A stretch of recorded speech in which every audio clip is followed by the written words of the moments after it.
En 2019, el Parque Nacional de los Glaciares quitó sus letreros que decían que los glaciares desaparecerían para 2020, y todos asumieron que el peligro había pasado. No era así, porque la verdadera crisis nunca fueron los glaciares en sí. Es la deuda invisible de agua que se está acumulando bajo el oeste de Estados Unidos.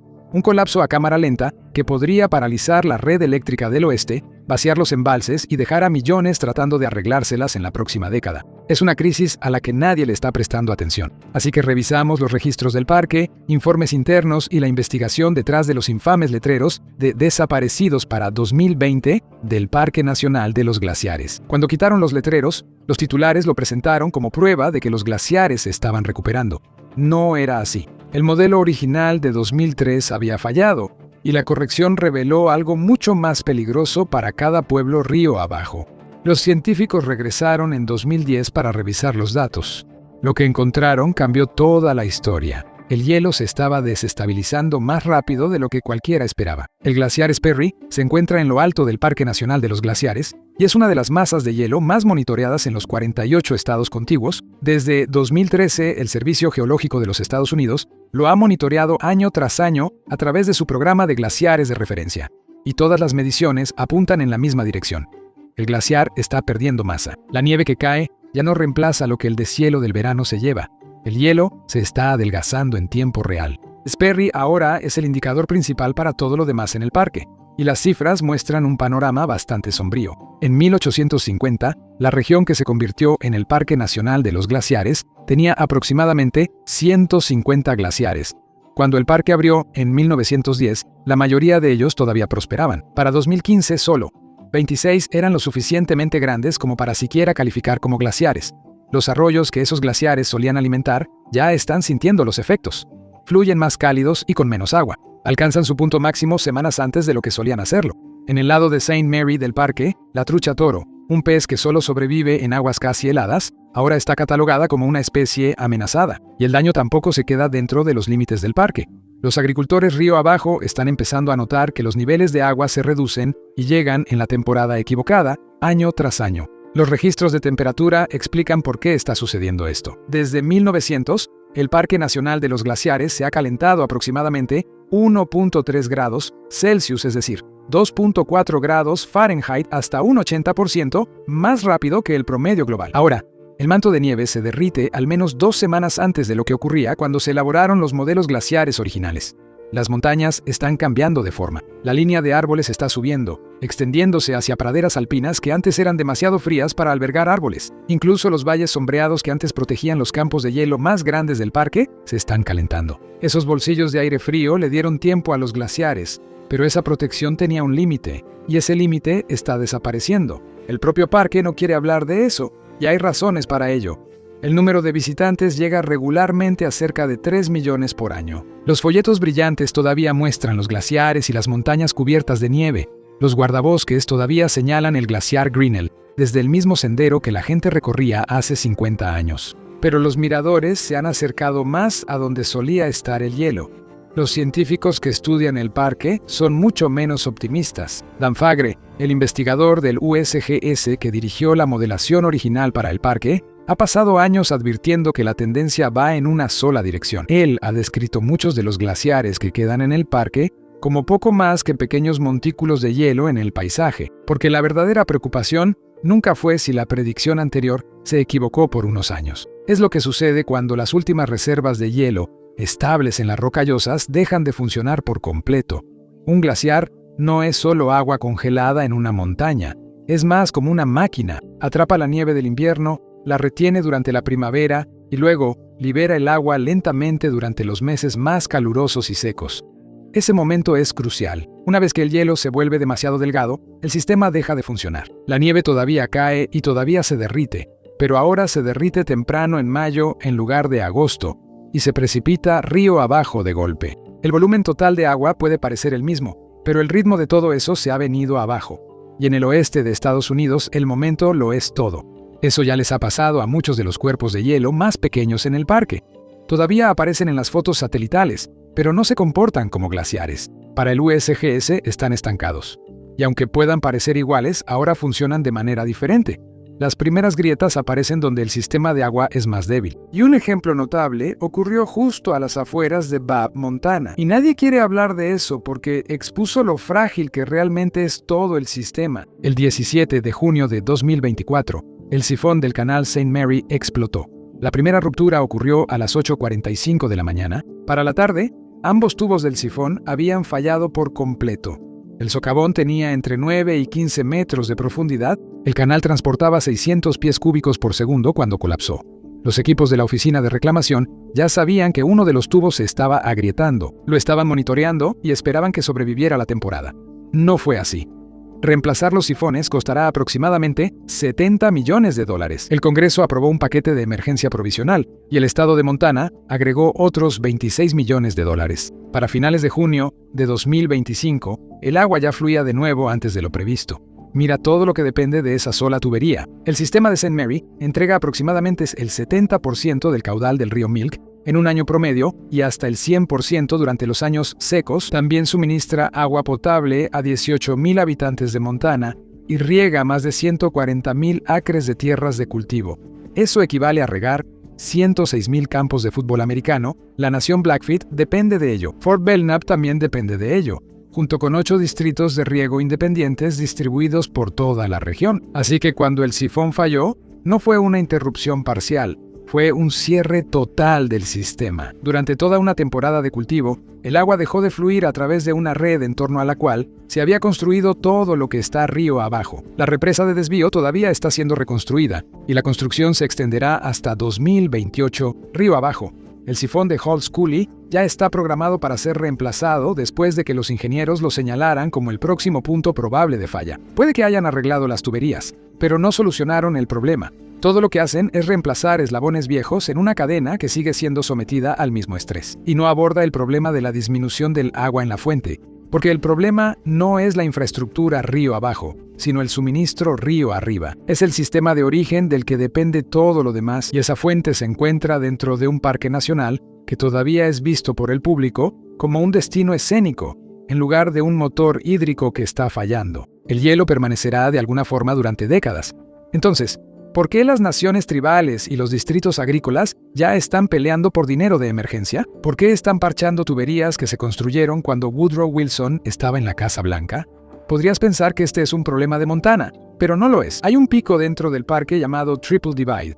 Deja caer un copo de nieve en la cima. Dependiendo de en qué lado de la roca caiga, ese copo de nieve termina en 3 océanos diferentes. El agua que va hacia el oeste entra en el Flathead y eventualmente llega al Pacífico. Si va hacia el este, llega al río Missouri, al Mississippi y luego al Golfo de México. Si va hacia el norte, el río St. Mary lleva el agua hasta Canadá y todo el camino hasta el Ártico.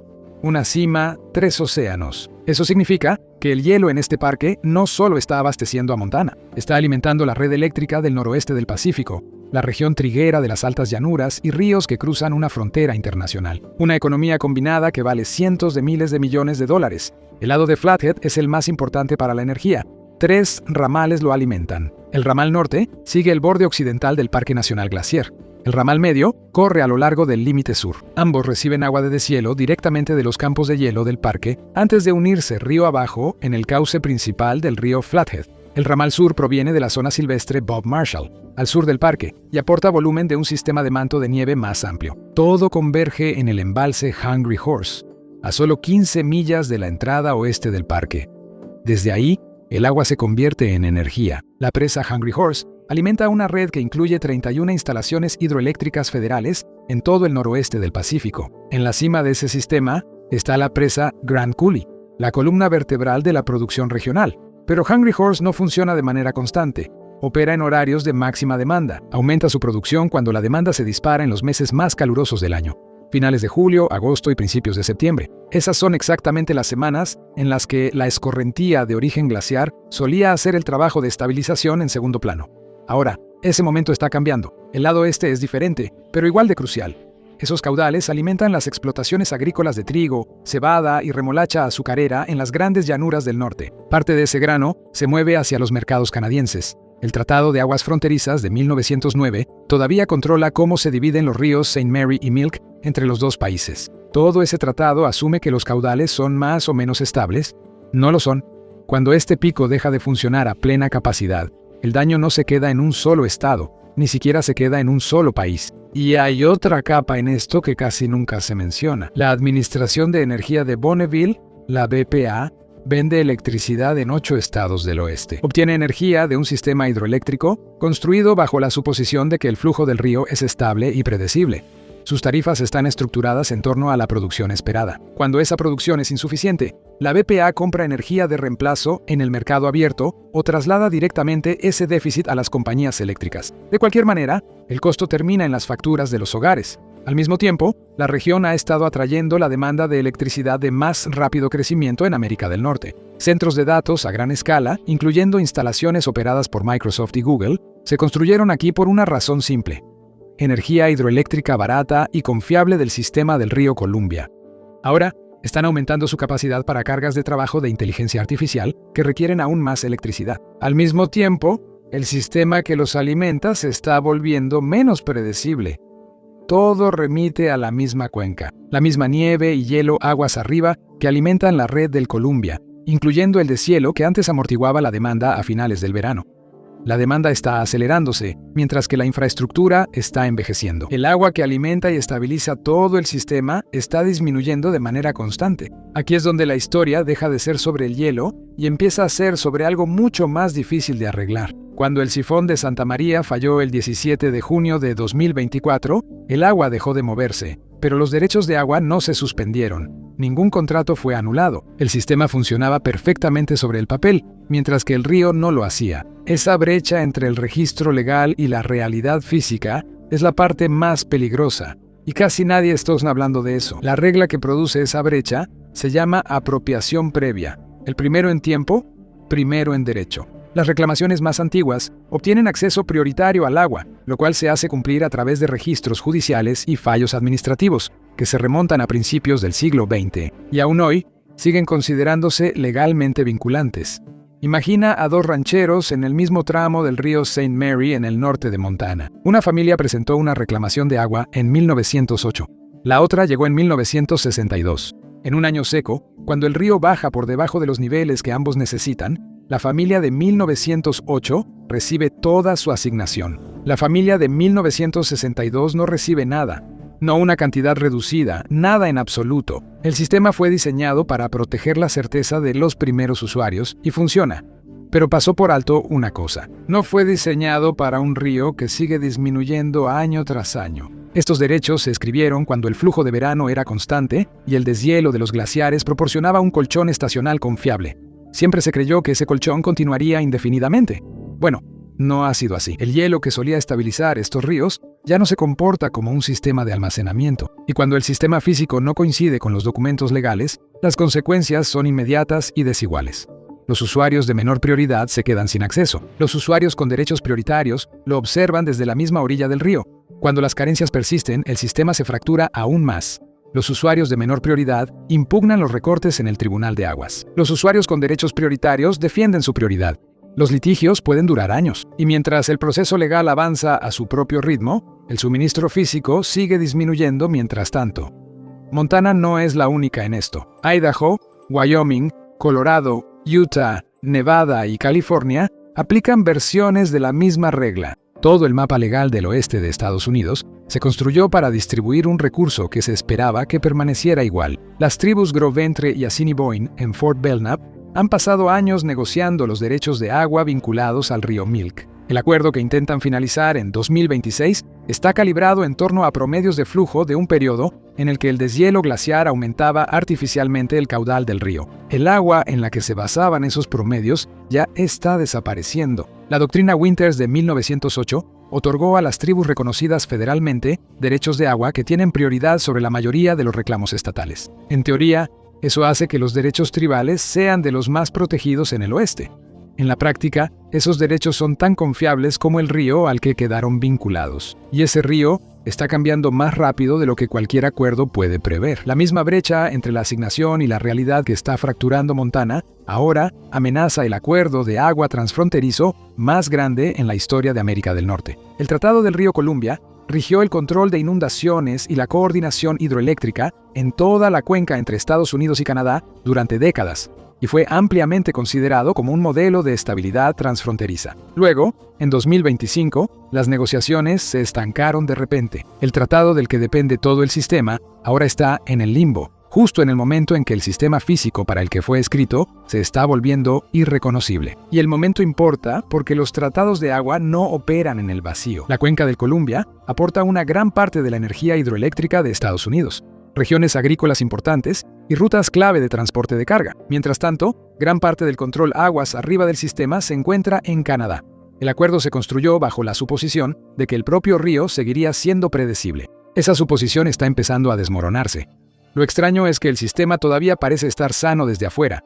Los embalses están cerca de los niveles objetivo. Las principales represas todavía están liberando agua. En gran parte de la cuenca, el flujo del río se mantiene cerca de los promedios históricos, pero la apariencia de estabilidad se está volviendo cada vez más frágil. La razón por la que parece saludable es la misma razón por la que está en peligro. El aporte extra de los glaciares todavía está llegando. El hielo se está derritiendo más rápido de lo que se reemplaza, y ese derretimiento extra aparece como agua adicional en los ríos. La misma pérdida que causará escasez más adelante, por ahora la está ocultando.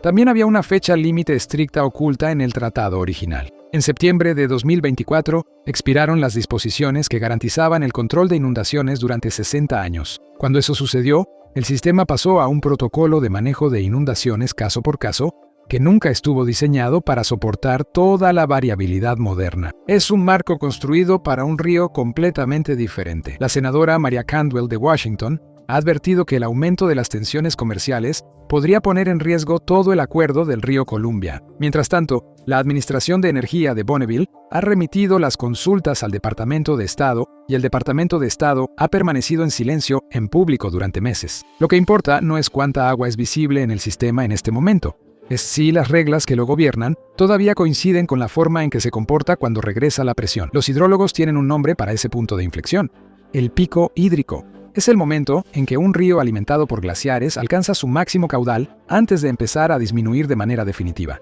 Cuando un glaciar está en equilibrio, libera aproximadamente tanta agua como la que recibe de las nevadas. Pero a medida que el clima se calienta, ese equilibrio se rompe. El hielo que tardó siglos en acumularse comienza a derretirse más rápido de lo que puede ser reemplazado. Y durante un tiempo, eso en realidad aumenta el caudal del río. Se añade agua de deshielo extra además de la escorrentía estacional normal. Así que los ríos llevan más agua, los embalses parecen más llenos y todo el sistema es impulsado por una oleada que puede durar décadas. Luego, el sistema cruza un umbral. El glaciar se reduce más allá del punto en el que puede mantener ese flujo extra. La fase de excedente termina. Y lo que sigue no es un regreso a la normalidad. Es una caída a una nueva línea base. Una que es más baja y menos predecible que cualquier cosa para la que se diseñó la infraestructura. En 2026, el oeste de Estados Unidos sigue en medio de ese aumento. Algunas cuencas más pequeñas ya han pasado su punto máximo. Se proyecta que sistemas más grandes como el Columbia y el Missouri alcancen su punto máximo en algún momento entre la década de 2030 y la de 2050. El año exacto depende de la cuenca hidrográfica, las reglas de los embalses, los contratos de irrigación, los cronogramas de generación hidroeléctrica, todos siguen basándose en la historia reciente. Esa historia reciente parece una abundancia, pero está inflada por décadas de deshielo extra que no va a durar. Una fase anormal se trata como si fuera permanente. Las agencias federales entienden esto. La Oficina de Reclamación ya ha dicho en lenguaje técnico que la suposición anterior ya no es válida.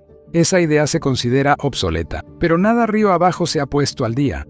Todo sigue anclado a esos mismos registros históricos. Cambiarlos significaría reabrir de golpe décadas de acuerdos legales y políticos. Así que, en su lugar, el sistema funciona con una contradicción que no puede reconocer formalmente. El proyecto del río Milk acaba de gastar $70 millones para reemplazar tuberías que daban servicio a contratos redactados bajo las reglas antiguas. Los mismos distritos que tienen derechos preferentes en 2026 los tendrán en 2040, cuando puede que el agua ya no esté disponible. En la cuenca vecina, el proyecto de riego Flathead enfrenta un enorme desajuste de infraestructura. Se instalaron nuevas bombas a principios de la década de 2020, diseñadas para el caudal máximo. Pero si ese aumento ya es la excepción y no la regla, esos sistemas no se ajustan a la baja. Siguen construidos para un río más grande. La BPA está en la misma trampa. Firma contratos de venta de energía que duran décadas. La ronda más reciente asume una producción hidroeléctrica consistente con los últimos 30 años. Esos 30 años incluyen el aumento, pero los próximos 30 casi seguro que no lo harán. Incluso los actores más pequeños también quedan atrapados. Los prestamistas agrícolas en Montana y el norte de Idaho han estado otorgando préstamos operativos respaldados por el valor de las tierras de cultivo. Esos valores están integrados en las condiciones actuales de flujo. La garantía detrás de los préstamos depende de la entrega constante de agua. Cuando se corta la entrega, la garantía pierde valor y las carteras de préstamos caen junto con ella. Los bancos regionales y los programas federales de préstamos no lo han modelado como un riesgo real. Entonces, ¿qué se supone que debe llenar ese vacío cuando termine? Las agencias que operan las represas saben lo que se avecina. La estrategia climática de la Bureau of Reclamation reconoce abiertamente que los registros históricos ya no describen las condiciones futuras. El Cuerpo de Ingenieros del Ejército de los Estados Unidos ha elaborado proyecciones ajustadas en función del clima para el sistema del río Columbia. Las oficinas regionales han encargado múltiples estudios de impacto a nivel de cuenca para entender qué significa una hidrología cambiante para las operaciones en el terreno. Pero ninguno de ellos ha reescrito las reglas de operación. ¿Por qué? Porque cambiar las reglas amenaza la propiedad. Cada derecho preferente de agua en el oeste es un pedazo de papel que solo funciona si el sistema detrás de él se mantiene consistente. En el momento en que la línea de base cambie oficialmente, esos papeles pasan a ser objeto de disputa. Y todos en el sistema lo saben, así que la ciencia avanza en informes internos y escenarios climáticos, pero el sistema que se presenta al público no avanza con ella. Las decisiones seguirán el viejo marco, porque cambiarlo desencadenaría peleas por las que ninguna agencia quiere ser responsable. Eso crea una realidad dividida dentro de las instituciones. Una versión del río existe en modelos y pronósticos. Otra existe en permisos y contratos. Y esa segunda es la que todavía gobierna lo que realmente se construye, financia y entrega. No porque falte la información, sino porque actuar sobre ella de una sola vez rompería demasiados acuerdos al mismo tiempo. La Ley de Seguridad del Agua del norte de Montana ahora está avanzando en el Congreso. Propone $1.500 millones más en financiamiento para el proyecto del río Milk. El proyecto de ley aborda canales envejecidos, represas en mal estado y almacenamiento. No aborda lo que esas estructuras reconstruidas entregarán. El hielo ya no puede actuar como el amortiguador de finales de verano, como siempre lo ha hecho. El Cuerpo de Ingenieros del Ejército enfrenta el mismo problema, solo que en una parte diferente del sistema. Administra el control de inundaciones en las principales cuencas de los ríos. Ya sabe que los viejos patrones de inundación ya no se mantienen, como solían hacerlo. Gracias al papeleo, nada avanza. El sistema sigue funcionando, incluso mientras las personas que lo manejan entienden que el terreno bajo sus pies está cambiando. Y cuando finalmente aparezca la descoordinación, no se manifestará en todas partes al mismo tiempo. Primero, aparecerá en un lugar específico. Todas las proyecciones del caudal posterior al pico apuntan en la misma dirección. Las cuencas alimentadas por el hielo remanente del parque disminuirán. En algún momento, entre la década de 2030 y la de 2050, el flujo base de verano disminuirá drásticamente y no volverá. El año puede estar en debate, pero la dirección ciertamente no lo está. Ninguno de ellos incluye un escenario en el que esa agua regrese. Ni un solo contrato importante está redactado para una disminución permanente. Río abajo, las propias represas nunca fueron diseñadas para una caída permanente. El embalse Hungry Horse fue construido para manejar variaciones estacionales, no para una pérdida de afluencia a largo plazo. Cuando los niveles de agua bajan demasiado, el sistema deja de comportarse como un amortiguador y empieza a comportarse como una limitante. Las turbinas pierden eficiencia y dejan de producir. Y más allá de la infraestructura, el patrón se repite en la agricultura. Regiones enteras se expandieron bajo el supuesto de caudales altos sostenidos. Se transformó el uso del suelo, se adquirieron deudas y la producción se incrementó para ajustarse a un régimen de agua que ya está desapareciendo. Nada de eso se ajusta en tiempo real. Así que cuando finalmente ocurra el cambio, no llegará como una corrección en todo el sistema. Llegará como una serie de fracasos locales, granja por granja, distrito por distrito. Ahora todos buscan agua en otro lugar. Y puede que no esté ahí. Realmente no hay un plan B, no a la escala necesaria. Los medios de vida de innumerables ganaderos, agricultores, tribus e incluso el futuro de la economía de la IA dependen del río Columbia. Pensaron que el flujo era infinito. No lo es. Es una fecha de caducidad. La Oficina de Reclamación lo sabe. La BPA lo sabe. Las empresas que firmaron los contratos casi con certeza lo saben. Ninguno de ellos lo ha dicho públicamente. No existe un sistema de almacenamiento financiado lo suficientemente grande como para reemplazar la reserva de hielo que antes se proporcionaba gratis. Los proyectos de ley ante el Congreso abordan principalmente las tuberías envejecidas, no la brecha de disponibilidad tras el repunte en toda la cuenca. No existe un acuerdo internacional que ajuste las participaciones a medida que disminuye el flujo físico. Al menos, no en su forma actual. Y dentro de reclamación o del núcleo, ninguna regla activa nuevas construcciones cuando los modelos a largo plazo muestran señales de alerta. Las estrategias que existen permanecen dentro del sistema actual. Riego de mayor eficiencia, expansiones modestas de los embalses, mejores pronósticos y medidas de ahorro para reducir la demanda. Todas esas cosas ayudan un poco, pero ninguna reemplaza el almacenamiento que el hielo proporcionaba gratis. En comparación con otras regiones, lo que destaca en el sistema del norte no es solo la presión, sino la falta de una respuesta visible. En el suroeste, la crisis ha sido pública durante años. Nevada ha reconstruido todo su modelo de conservación en torno a la escasez. El uso de agua en exteriores está estrictamente restringido. Las áreas ajardinadas se han reducido manzana por manzana. Ciudades como Las Vegas han convertido la reducción del uso de agua en un proyecto cívico visible. En todo Arizona y California, la respuesta sigue en marcha. Límites al uso de aguas subterráneas, recortes obligatorios, tierras agrícolas en barbecho y un debate público constante sobre quién recibe menos y cuándo. Incluso las nuevas industrias se ven obligadas a justificar su demanda ante un suministro cada vez menor. El problema no se deja para después. Se discute abiertamente. A partes del sector agrícola de California, ya se les ha dicho que reduzcan su actividad. En los suburbios en expansión de Arizona, los límites de extracción se están endureciendo año tras año. Incluso los esfuerzos emergentes de extracción de litio en el suroeste reflejan la misma realidad.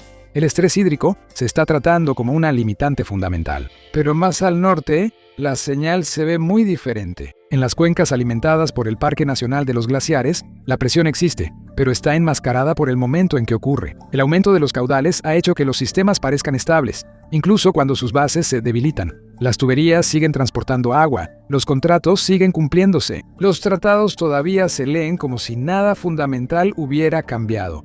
Así que no hay grandes campañas públicas de conservación en lugares como Great Falls. No hay restricciones estatales de riego en Idaho, solo pequeños límites locales, como controles más estrictos en nuevas conexiones de riego en partes de Flathead, en lugar de una reflexión pública más amplia. La urgencia ya está presente en los datos, pero en el terreno se siente como si todo fuera normal. La parte más difícil para las comunidades afectadas es que las personas más expuestas son las que menos voz tienen. Los agricultores de trigo en el condado de Phillips no firmaron el tratado del río Columbia. Los ganaderos cerca de Haber no aprobaron los contratos de Hungry Horse. Los miembros tribales en la reserva Blackfeet no votaron sobre el tratado de aguas fronterizas. Ellos serán los primeros en pagar cuando el agua deje de llegar a tiempo.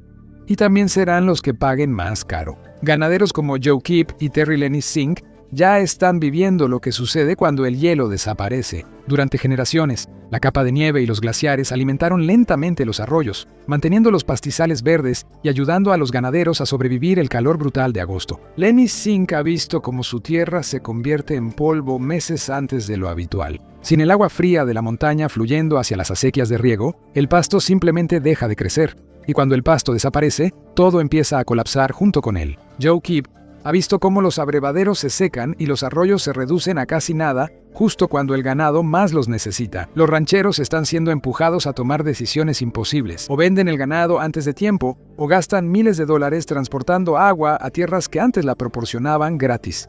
Esto no se trata solo de la ganadería. Para la nación Blackfeet, se trata de aferrarse a una forma de vida que ha existido aquí por generaciones.